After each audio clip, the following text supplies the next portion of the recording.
Kannur DCC general secretary സ്ഥാനം രാജിവെച്ച് KC Vijayan. Youth Congress ജില്ലാ പ്രസിഡന്റിനെതിരായ വിജയന്റെ ശബ്ദ സന്ദേശം വിവാദമായിരുന്നു. രാജി KPCC പ്രസിഡന്റ് അംഗീകരിച്ചു. യൂത്ത് കോൺഗ്രസ് ജില്ലാ പ്രസിഡന്റ് ഫണ്ട് തട്ടിച്ചെന്ന വാട്സപ്പ് ഗ്രൂപ്പിൽ വിജയൻ ആരോപണം ഉന്നയിച്ചിരുന്നു. വിവരങ്ങളുമായി മിഥുൻ പിള്ള ചേരുന്നു. മിഥുൻ, തലസ്ഥാനത്താണ് ഫോൺ സംഭാഷണത്തിന്റെ പേരിൽ തലസ്ഥാനത്തെ DCC പ്രസിഡന്റിന് തന്നെ സ്ഥാനം നഷ്ടപ്പെടുന്ന സാഹചര്യമാണ് ഉണ്ടായത്.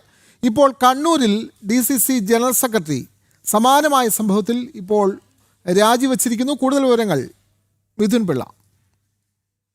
കഴിഞ്ഞ ദിവസമാണ് കോൺഗ്രസിന്റെ സംഘടനാ ഗ്രൂപ്പിൽ ഇത്തരത്തിൽ വലിയൊരു വിമർശനവുമായി DCC general secretary KC Vijayan രംഗത്തെത്തിയത്. നിലവിൽ യൂത്ത് കോൺഗ്രസ് ജില്ലാ പ്രസിഡന്റ് വിജിൽ മോഹനെതിരെയാണ് ഇത്തരമൊരു വിമർശനം ഉന്നയിച്ചത്.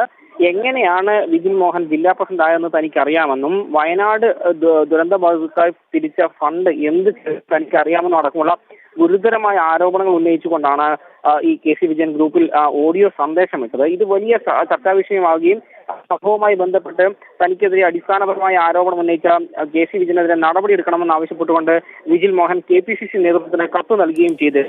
ഇതിന് പിന്നാലെയാണ് ഈ KC വിജയൻ രാജിവെക്കുകയാണെന്ന് പ്രഖ്യാപിച്ചത്. ഇതിന്റെ ഭാഗമായി KPCC അധ്യക്ഷന് KC വിജയൻ കത്തും അയച്ചിട്ടുണ്ട്. ഈ കത്ത് ഇപ്പോൾ KPCC പ്രസിഡന്റ് അംഗീകരിച്ചിട്ടുണ്ട്. ഇതോടെ രാജി സ്വീകരിക്കപ്പെടുകയും ചെയ്തിരിക്കുന്നു.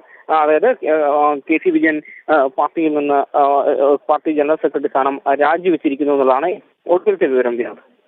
കണ്ണൂർ DCC ജനറൽ സെക്രട്ടറി സ്ഥാനമാണ് KC വിജയൻ രാജിവെച്ചത്. യൂത്ത് കോൺഗ്രസ് ജില്ലാ പ്രസിഡന്റിനെതിരെ വിജയന്റെ ശബ്ദ സന്ദേശം വിവാദമായിരുന്നു. രാജി KPCC പ്രസിഡന്റ് അംഗീകരിക്കുകയും ചെയ്തു. വിവരങ്ങൾ നൽകുകയായിരുന്നു കണ്ണൂരിൽ നിന്നും മിഥുൻ പിള്ള.